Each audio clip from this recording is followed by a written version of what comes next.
que estoy con ustedes y muy agradecido, y sobre todo al ver caras y hermanos más bien conocidos, ¿cierto?, de hace tanto tiempo. Así que les saludo en el nombre del Señor. En esta noche quisiera que leyéramos primeramente en la primera epístola de Timoteo, en el capítulo 3, versículo 14. Primera de Timoteo, capítulo 3, versículo 14.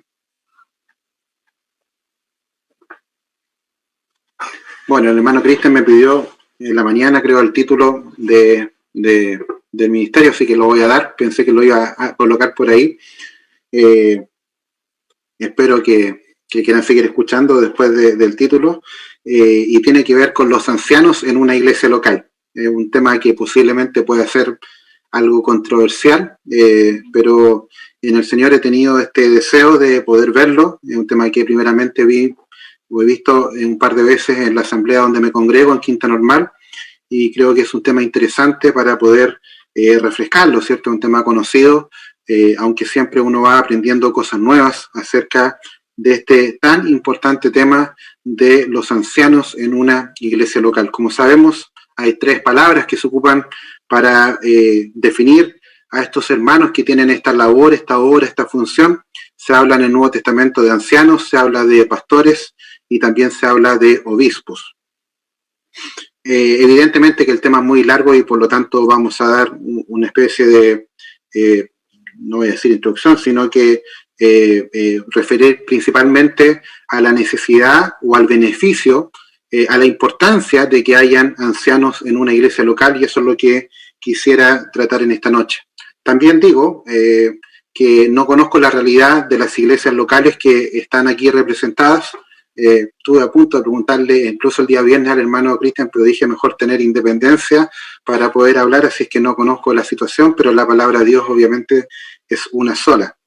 El texto entonces partimos leyendo en 1 Timoteo capítulo 3 versículo 14. Dice el apóstol Pablo escribiéndole a su hijo en la fe, Timoteo: esto te escribo aunque tengo la esperanza de ir pronto a verte, para que si tardo sepas cómo debes conducirte en la casa de Dios, que es la iglesia del Dios viviente, columna y baluarte de la verdad. Hasta allí por el momento estos 2 versículos de la palabra de Dios. La verdad que he tomado este versículo en otras ocasiones. El versículo 15 me refiero mayormente. Es un versículo muy precioso que habla acerca de la iglesia local. Es un versículo que habla acerca de cómo deben comportarse los creyentes y nos da varias características, y podríamos ocupar estos 40 minutos también en desmenuzar este versículo que es tan precioso. El apóstol Pablo le escribe a su hijo Timoteo con una esperanza de ir pronto a verle, pero en el caso de que esto no sucediera, y es lo que dice en el versículo 15 empezando, para que si tardo, si hay esa posibilidad de que el apóstol Pablo se tardara, el deseo, el anhelo del apóstol Pablo es que Timoteo supiera, y ahí cierto se habla del conocimiento, un conocimiento bíblico, para que supiera cómo debe conducirse en la casa de Dios. Hay un cómo, y lo sabemos, voy a desmenuzar rápidamente este versículo. Hay un saber, hay un cómo, hay una forma y una manera de cómo nosotros debemos conducirnos, y obviamente tenemos como creyentes, absolutamente todos los creyentes, la responsabilidad de saber cómo, saber la forma de que nosotros debemos conducirnos en la casa de Dios.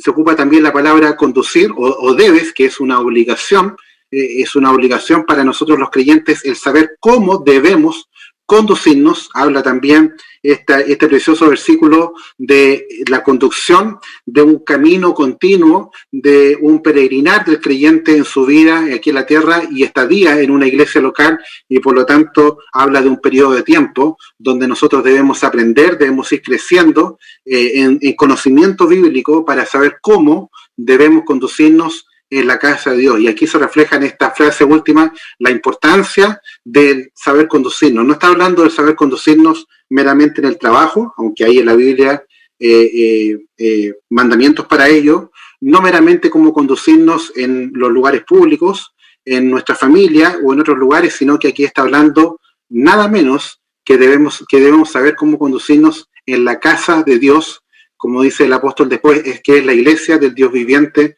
columna y baluarte de la verdad. Por lo tanto, con este versículo, hermanos, podemos refrescar a nuestra memoria y entender de que hay un alto privilegio y una alta responsabilidad de cada uno de nosotros, que tenemos el gran privilegio de pertenecer a una iglesia local. Y posiblemente el año 2020 y 2021 es cuando más nos hemos dado cuenta del enorme privilegio que tenemos de pertenecer a una iglesia local. Creo que ustedes, tanto como yo, añoran el poder volver a juntarnos como hermanos, a congregarnos, a juntarnos a participar del pan y la copa, a poder abrazar a nuestros hermanos, a poder conversar con ellos presencialmente.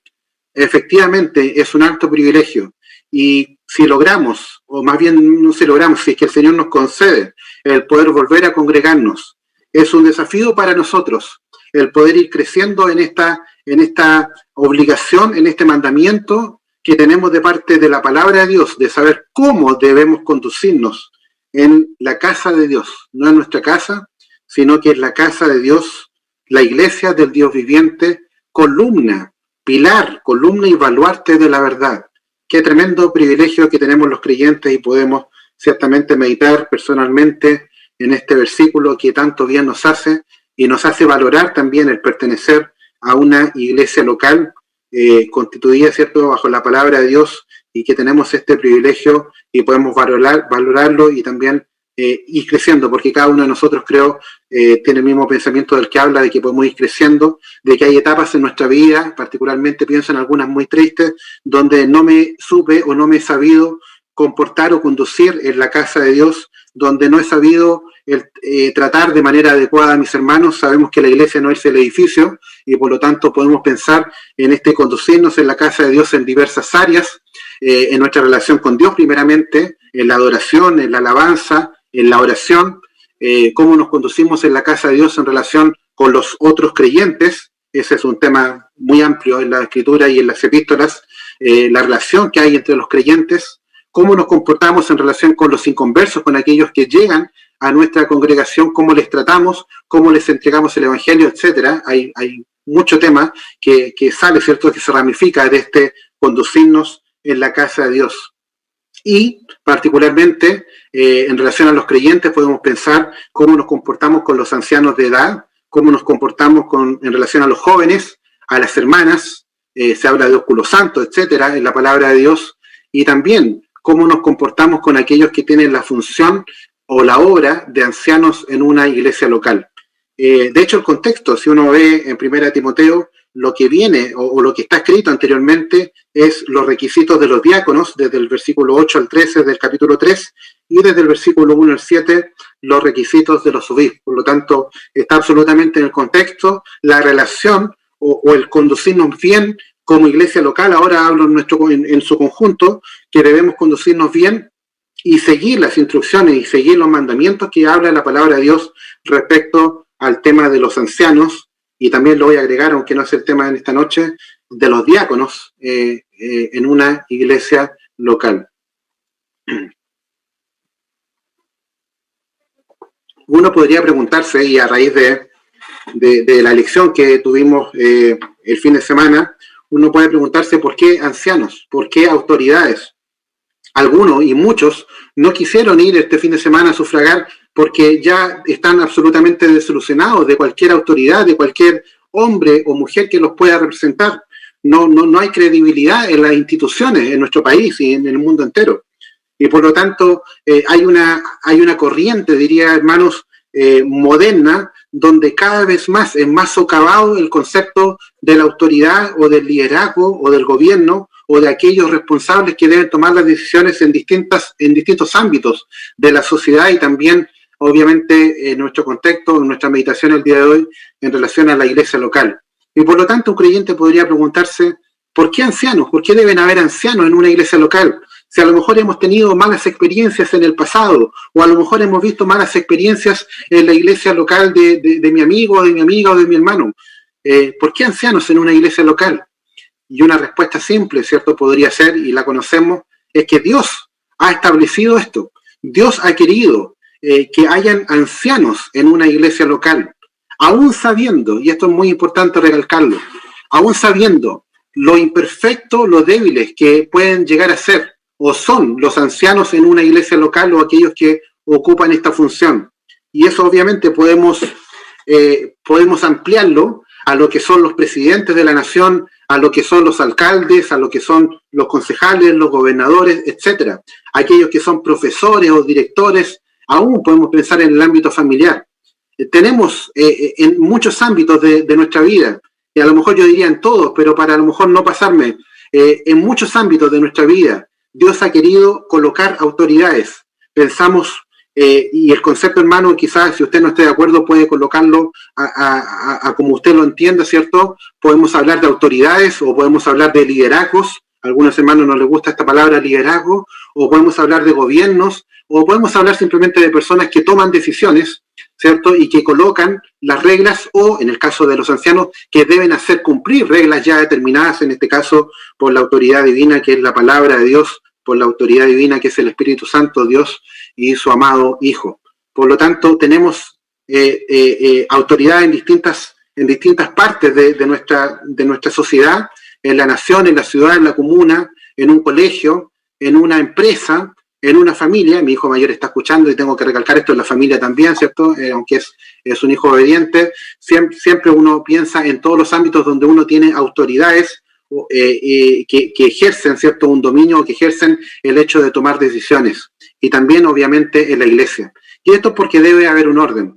Y antes que se me pase, uno tiene que decir que la autoridad o el liderazgo o el gobierno humano no implica superioridad en lo absoluto, sino que implica un orden, una forma de que las cosas puedan llevarse a cabo. Tiene que haber un orden. Pensaba en qué lugares no hay autoridad, y yo creo que en todos los lugares donde pensaba hay autoridades. Uno lo tiene en el colegio, en la empresa, en muchos lugares, aún en la nación, ¿cierto?, en el Congreso, etcétera.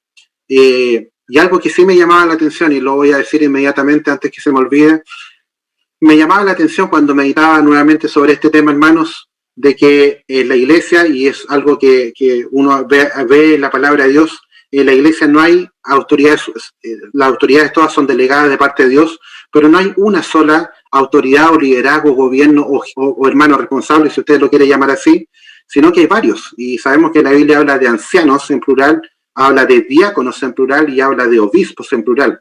A diferencia de la nación y otros lugares donde hay un rey, un juez, un presidente. Aún pensaba en el Senado y dije, bueno, en el Senado hay muchos, pero también hay un presidente del Senado, hay un presidente de la Cámara de Diputados. Pensaba en mi empresa, bueno, hay jefes, pero hay alguien que manda sobre todos, que es el gerente general, y sobre él están los accionistas y hay un directorio, y aún sobre ese directorio, que son varias personas, hay un presidente del directorio. Por lo tanto, en la mayoría de los gobiernos humanos, podría pensar, hay una persona que está como cabeza con esta función, con esta responsabilidad de tomar decisiones, salvo en la iglesia donde no es uno, sino que son varios, como nos dice la palabra de Dios. Quisiera, luego de tomarme un poco de agua y así ir haciendo pausas, hablar un poco acerca de la autoridad,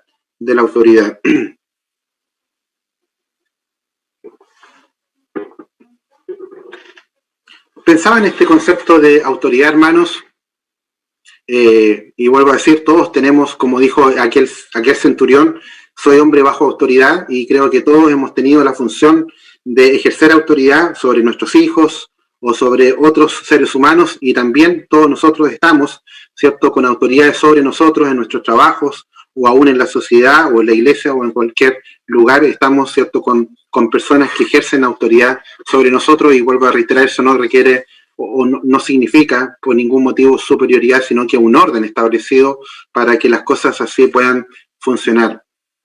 Hay dos versículos que me recordaba respecto a la autoridad, y esto es un principio muy importante que debemos tenerlo en cuenta, que algo lo he mencionado ya, y es que la autoridad, o toda autoridad podemos decir, porque es algo absolutamente completo, toda autoridad está dada por Dios.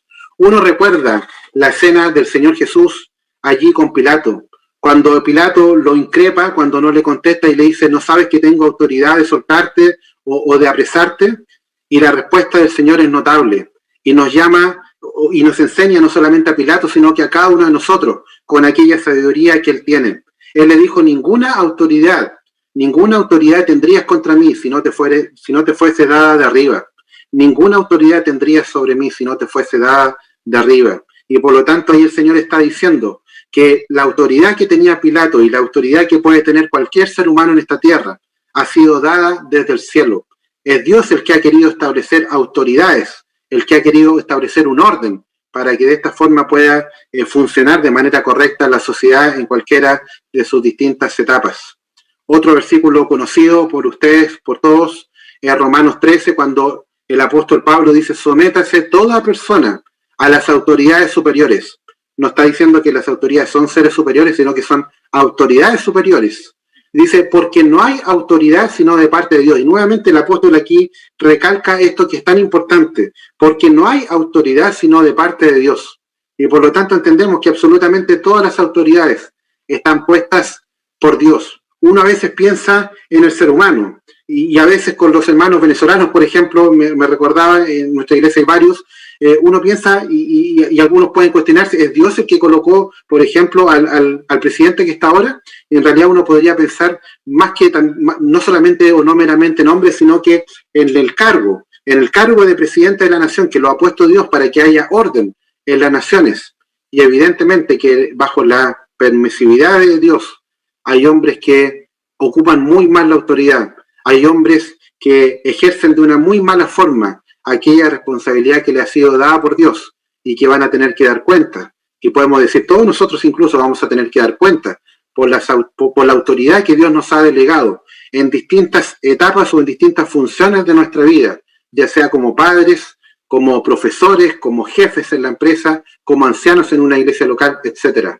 Tendremos que dar cuenta y por lo tanto ciertamente es algo que debe infundirnos temor, el ejercer una autoridad que es delegada por Dios de la mejor manera posible, como dice en un versículo, no como teniendo señorío sobre la grey, sino que cuidando de ella, velando por ellos. El otro punto que quisiera recalcar respecto a la autoridad, el primero es que es dada por Dios, y el otro, que lo cita el mismo versículo de Romanos 13 que estaba leyendo, es que Dios quiere, y esto es algo muy importante, Dios quiere que haya obediencia de parte nuestra a las distintas autoridades que tenemos en nuestra vida.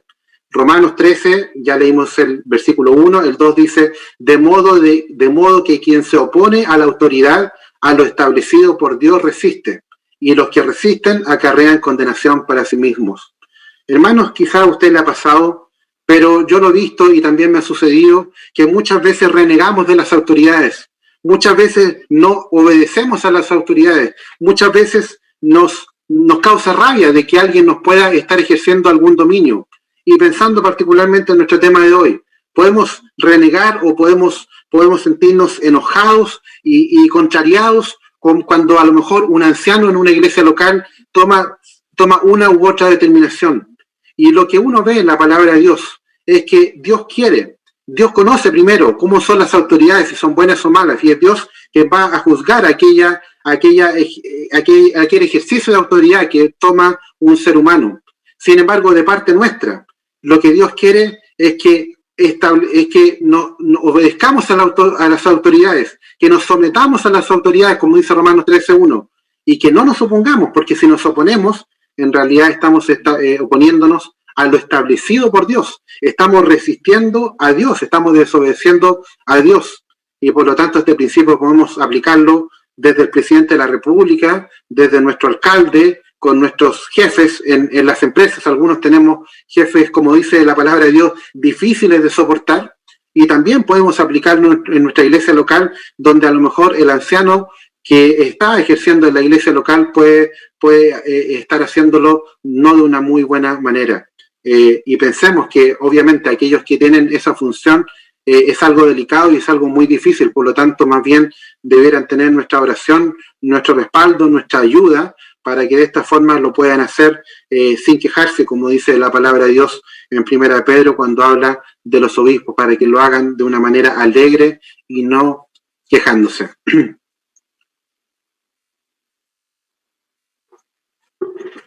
Quisiera quedarme unos minutos en este tema de la obediencia y citar un ejemplo que cuando lo leí me pareció extraordinario, y tiene que ver con el ejemplo de una mujer que vamos a decir, siguió al pie de la letra este versículo que fue citado, no sé si 700, 800 años después, el de Romanos 13:1, de someterse a las autoridades, de no oponerse a la autoridad, aún independiente como sea. Y estoy pensando en una mujer muy virtuosa llamada Ana, y quisiera que me acompañaran a leer algunos versículos para reforzar este tema de la obediencia a la autoridad. Primer libro de Samuel, capítulo 1, versículo 9, vamos a leer algunos versículos allí y notemos la notable reacción, la notable actitud, el notable comportamiento que tuvo esta mujer respecto a las autoridades que estaban en ese momento liderando el pueblo de Israel. Tiene respeto y sumisión, podemos decir, por su marido, aun cuando su marido en el versículo 8 hace una pregunta que la verdad que es absolutamente descolocada, podemos decir, no entendiendo el sufrimiento de esta mujer. El Cana le dice en el versículo 8, ¿por qué lloras? ¿Por qué no comes? ¿Y por qué está afligido tu corazón? ¿No te soy yo mejor que 10 hijos? Una pregunta que hace ver que él no entiende realmente la aflicción de Ana y lo que es. Y a lo mejor, no lo mejor, sino que nosotros los varones nunca entenderemos lo que es tener un ser humano en el vientre y tener un hijo como sí lo puede sentir una mujer. Dice en el versículo 9, y se levantó Ana después que hubo comido y bebido en Silo, y mientras el sacerdote Elí, y veamos la relación y la actitud que tiene Ana respecto de Elí. Dice, y mientras el sacerdote Elí estaba sentado en una silla junto al pilar del templo de Jehová, ella con amargura de alma oró a Jehová y lloró abundantemente, e hizo voto diciendo, Jehová de los ejércitos, si te dignares mirar a la aflicción de tu sierva, y te acordares de mí, y no te olvidares de tu sierva, sino que dieres a tu sierva un hijo varón, yo lo dedicaré a Jehová todos los días de su vida, y no pasará navaja sobre su cabeza. Ahí está la oración sentida, amarga, triste de Ana a su Dios, haciendo un voto de consagración. ¿Qué es lo que hace esta autoridad religiosa llamada Elí, el sumo sacerdote, en aquel tiempo? Dice versículo 12, mientras ella oraba largamente delante de Jehová, Elí estaba observando la boca de ella. Pero Ana hablaba en su corazón y solamente se movían sus labios y su voz no se oía. Y aquí está el gran error. Un gran error de una autoridad, además espiritual, en aquellos tiempos. Dice, y Elí la tuvo por ebria. Un tremendo mal discernimiento de una autoridad y que trae sus consecuencias, porque dice después en el versículo 14, entonces le dijo Elí, ¿hasta cuándo estarás ebria? Digiere tu vino. Qué terrible, hermanos, la respuesta y el error de una autoridad espiritual con una mujer que estaba atribulada de espíritu. Y este hombre la toma por ebria y le dice unas palabras que de verdad tienen que haber llegado muy, muy fuerte y haberle causado mucho dolor a esta mujer. ¿Cómo actúa esta mujer, hermanos?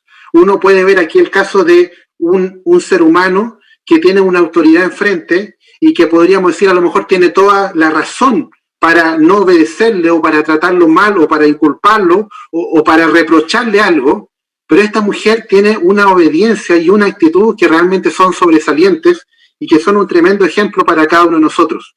Algo que pienso en la sociedad moderna ya cada vez está más olvidado, el respeto a la autoridad.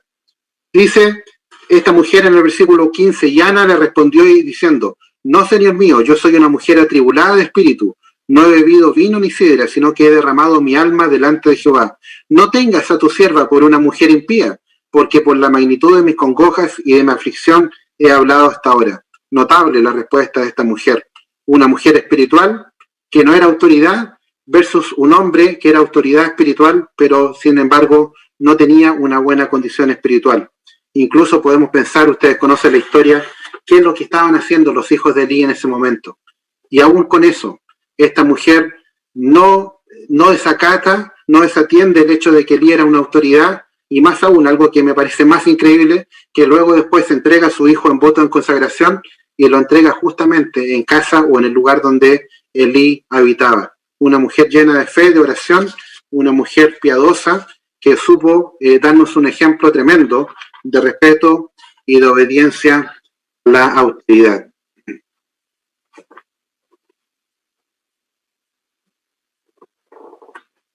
Bueno, quisiera avanzar y poder en estos 15 minutos, entiendo que me quedan, poder recalcar el hecho de que Dios quiere y es el deseo de Dios, y por lo tanto, hermanos, si es el deseo de Dios, nosotros tenemos que llevarlo a cabo. Es que Dios ha establecido en su plan divino, aún desde el comienzo, no solamente en la iglesia, sino que en los distintos escenarios de la vida social, que hayan hombres que lideren en los distintos ámbitos, y particularmente podemos pensar en su pueblo Israel y en su pueblo la iglesia. Podemos pensar desde el comienzo, desde Adán, cuando le dice a aquellos primeros padres, dice, entonces dijo Dios, hagamos al hombre a nuestra imagen, conforme a nuestra semejanza, y señoree en los peces del mar. Y ahí hay autoridad del ser humano que está hasta el día de hoy sobre los animales, sobre la flora, la fauna, ¿cierto? Y también sobre el reino animal.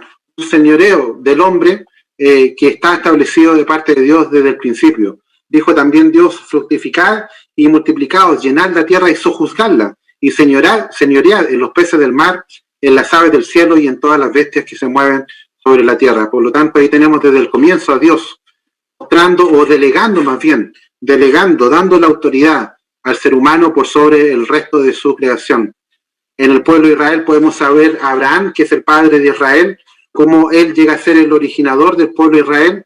Podemos ver en Moisés, un hombre que fue llamado para ser líder del pueblo de Israel, un liderazgo imperfecto, un hombre que primero se rehusó a poder ser usado por Dios, un hombre que después malentendió el liderazgo matando a un egipcio, un hombre que tuvo que ser por 40 años pasado por la escuela de Dios para luego ya asumir esta función de liderar a su pueblo Israel. Podemos ver también Josué, el líder que hace entrar al pueblo en la tierra prometida, y aún podemos pensar cuando Josué, este gran líder del pueblo de Dios, muere, y la Biblia dice que en aquellos días no había rey en Israel, cada uno hacía lo que bien le parecía. Podemos decir las consecuencias de que no había en ese momento autoridad en Israel luego de la muerte de Josué. Yo quisiera en estos minutos hablar de dos hombres que actuaron teniendo en cuenta este principio dado por Dios, que Dios quiere que hayan hombres que lideren, que gobiernen o que tomen decisiones, que sean responsables en los distintos ámbitos y particularmente en el pueblo de Dios. Quisiera que me acompañaran a leer en Números capítulo 27. Números capítulo 27.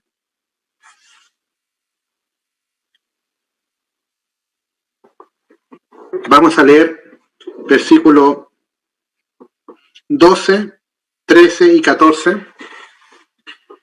Dice la palabra de Dios: Jehová dijo a Moisés: sube a este monte Abarim y verás la tierra que he dado a los hijos de Israel. Y después que la hayas visto, tú también serás reunido a tu pueblo, como fue reunido tu hermano Aarón, pues fuisteis rebeldes a mi mandato en el desierto de Sin, en la rencilla de la congregación, no santificándome las aguas a ojos de ellos. Estas son las aguas de la rencilla de Cades en el desierto de Sin. Y aquí está, hermanos, la decisión de Dios respecto a Moisés, de que Moisés solamente iba a poder ver la tierra prometida, pero no iba a pasar por ella. Y como ya vimos el ejemplo de una mujer, un notable ejemplo de una mujer acatando la autoridad, podemos ver cómo este hombre también actúa de una forma tan notable, tan ejemplificadora, respecto a la necesidad y al beneficio de que hayan hombres que tomen decisiones y hombres que lideren, en este caso en el pueblo de Israel. Él era hasta el momento el líder de Israel. Él era el que entraba y hacía salir al pueblo. Él era el que tomaba las decisiones. Él era el que tenía la comunicación con Dios para luego transmitirle eso a su pueblo Israel. Y Dios ha determinado de que este hombre sea reunido junto a su hermano y junto a sus padres, vale decir, que muera. ¿Y cuál es la petición de Moisés? ¿Qué es lo que Moisés pide? Moisés no pide por él, sino que veamos cuál es el sentir de este verdadero pastor, de este líder que Dios había formado por 40 años. Dice la palabra de Dios en el versículo 15, entonces respondió Moisés a Jehová. Fíjese que no hay absolutamente ninguna queja, sino que una petición que sale del corazón de Moisés. Entonces respondió Moisés a Jehová diciendo, ponga Jehová, Dios de los espíritus de toda carne, un varón sobre la congregación, que salga delante de ellos y que entre delante de ellos, que los saque y que los introduzca, para que la congregación de Jehová no sea como ovejas sin pastor. Ahí está un hombre conforme al corazón de Dios, si bien se dice eso de David, un hombre que actúa con respecto a lo que es el deseo de Dios, de que hayan líderes y de que haya continuidad también en el pueblo de Dios respecto a los líderes. Me llama mucho la atención de que este hombre, aún recibiendo una disciplina, podemos decir, un castigo justo, ¿cierto?, por lo que había hecho, este hombre no piensa en él, no se entristece, o si bien se entristeció, no puso sus pensamientos primero, sino que él piensa en el pueblo de Israel. Y él lo que piensa es, este pueblo va a quedar sin mi persona como líder. Y por lo tanto su pensamiento y su deseo es que Jehová coloque otro líder en el pueblo de Israel. Y sabemos que durante todo ese tiempo Dios ya había estado preparando a un líder, que fue Josué, y es lo que señalan los versículos siguientes, que Jehová le indica a Moisés que tomara a Josué y que lo ungiera, ¿cierto?, que lo reconociera delante de la congregación, para que de esta forma haya continuidad en el liderazgo del pueblo de Israel. No sé si usted ha escuchado, hermanos, pero creo que este es un versículo y un párrafo muy importante para poder desmentir y contradecir a aquellos que lamentablemente pueden decir en una congregación, o incluso no congregándose, porque hay hermanos que simplemente no desean congregarse por los problemas que puedan haber en una iglesia, y he escuchado esta frase, y quizá usted también, diciendo, el Señor es mi pastor, por lo tanto yo no necesito pastores. El Señor es quien me guía, por lo tanto yo no necesito una iglesia local, o no necesito ancianos que me guíen. Y uno ve aquí en el ejemplo de Moisés. Moisés jamás está desconociendo la guía, el señorío absoluto, obviamente, que tiene Dios sobre nuestra vida y sobre el pueblo de Israel. Moisés no lo desconoce para nada, pero él entiende que como seres humanos, y ha sido el deseo de Dios, hayan hombres que, por así es, hombres con la autoridad delegada, como lo hemos dicho, puedan transmitir el mandamiento de Dios, puedan liderar, puedan dirigir al pueblo de Dios. Y por eso dice, para que la congregación de Jehová no sea como ovejas sin pastor. Tenían obviamente al pastor con mayúscula, que era Jehová, pero necesitaban, ellos y también nosotros necesitaban, ellos un pastor, nosotros pastores, que puedan estar en medio o entre sus hermanos más bien, y puedan de esta forma guiar una congregación. Y es el ejemplo que nos da Moisés, de que él tiene claro de que deben haber líderes, en este caso un líder individual en el pueblo de Israel, que pueda guiar a la congregación. El segundo ejemplo que quisiera ver con ustedes es del apóstol Pablo, y tiene que ver con los versículos que hemos leído, y también con algunos versículos que hablan acerca del ancianato, ¿cierto?, de esta función, de esta obra que procuran tener algunos hermanos, y que debe ser una obra que debe anhelarse, como lo dice la palabra de Dios en el Nuevo Testamento. Podemos pensar en Pablo, y él habla acerca de Timoteo, que pueda establecer o pueda constituir ancianos antes que él parta, o ante su eminente partida de este mundo. Pablo, antes de morir, encarga a Timoteo y a Tito el hecho de que establezcan ancianos, y por eso está esta carta a Timoteo que hemos leído, donde están los requisitos. Se habla también, voy a buscar el versículo, si lo tengo acá, donde dice en Tito 1:5, de esta causa te dejé en Creta para que corrigieses lo deficiente y establecieses ancianos en cada ciudad, así como yo te mandé. Y por lo tanto Pablo también llega el momento en que su autoridad apostólica y su función tan notable dentro de la iglesia local en los primeros tiempos llega a su fin. Este hombre, como dice en segunda de Timoteo, ha llegado el tiempo de mi partida, o el tiempo de mi partida está cercano, y este hombre, consciente de esto, también tiene la preocupación de que haya una continuidad, de que haya hombres que sigan liderando el pueblo de Dios. Y es algo que cada uno de nosotros, a distintas edades, obviamente, tiene que pensar. Particularmente pienso en los ancianos en una iglesia local, el procurar de que haya una continuidad, procurar de que haya un recambio, porque ciertamente nosotros no somos eternos en esta tierra, y algún día pasaremos a la presencia del Señor, y por el bien de la iglesia local, ciertamente debemos pensar que deben haber hombres que vayan formando un recambio, y a veces, y lo digo a título personal, a veces no se ve, a veces cuesta ver hermanos que puedan tomar esta función. Lo digo a título personal y en confianza, podríamos decir, en nuestra iglesia local, en Quinta Normal, hay solamente 2 ancianos, y lo que se nos ha enseñado por nuestro hermano David Rogers y otros, en cuanto a la cantidad de hermanos que debe haber, o cantidad de ancianos que debe haber en una iglesia local respecto a la cantidad de hermanos. En nuestra iglesia en Quinta Normal estamos cortos, podemos decir. Hay necesidad de ancianos porque hay una cantidad numerosa de hermanos, y por lo tanto los 2 ancianos que hay efectivamente, voy a decir, no dan abasto. Aún hermanos que trabajan secularmente, por lo tanto evidentemente que hay necesidad de ancianos, aún en una iglesia donde hay 2 ya ancianos, cuanto más en una iglesia donde puede haber 1, o donde una iglesia donde todavía no hay ancianos. Y por lo tanto este es un buen ejemplo del apóstol Pablo, cuando él, ya finalizando su carrera cristiana, él veía peligros y toma medidas con hombres fieles como Timoteo y Tito, para que pueda de esta forma constituirse y haber ancianos en cada iglesia local, en cada ciudad. Vamos a terminar, me quedan 5 minutos, con Hechos capítulo 20, también un pasaje muy conocido, y que también muestra aquella preocupación del apóstol Pablo. Sabemos que, como dice aquí antes del versículo 17, es un discurso de despedida. Ustedes recuerdan el pasaje, hay llanto de los hermanos porque no le van a ver más, pero él llama a los ancianos de Éfeso para tener este discurso de despedida. Y en este discurso de despedida, él los anima, les exhorta, los comisiona para que tengan un interés genuino en las iglesias donde están, para que no haya iglesias que no tengan pastoreo, y obviamente da instrucciones preciosas respecto de los ancianos que cada uno de los que tienen esta función debe tomar en cuenta.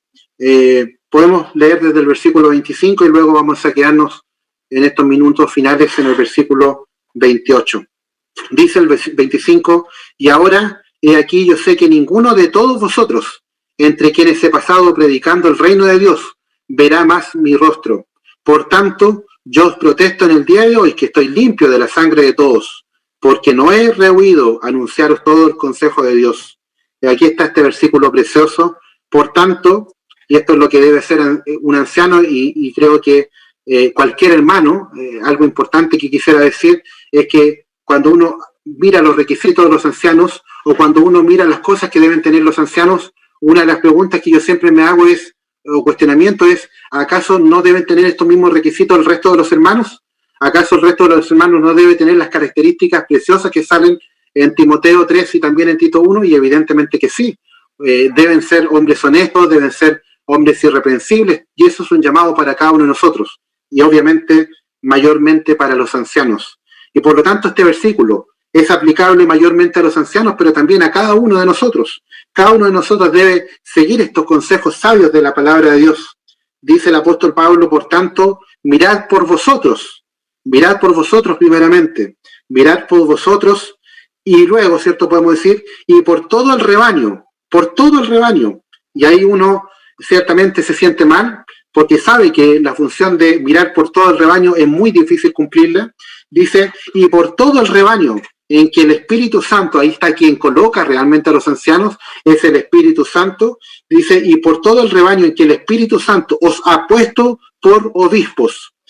Y la función para apacentar la iglesia del Señor, la iglesia del Señor. Sabemos, ¿cierto?, lo precioso de este versículo y toda la enseñanza que nos da. Para apacentar la iglesia del Señor, la cual Él ganó por su propia sangre. Evidentemente, hermanos, quienes puedan ser ancianos de los que estamos aquí, evidentemente que este versículo deja un tremendo desafío y un tremendo, no sé si cuestionamiento en la palabra, pero desafío y tristeza en cierto sentido, de saber que muchas veces no se ha cumplido este versículo, de que uno está falto o puede estar falto en el cumplimiento de este versículo, pero también es un versículo que anima a aquellos que tienen esta función de mirar primeramente por ellos, de no, como le dijo el apóstol Pablo a Timoteo, ten cuidado de ti mismo, de no descuidarse de lo personal, porque eso puede ser muy grave y un anciano puede caer a lo mejor por preocuparse más del resto y descuidar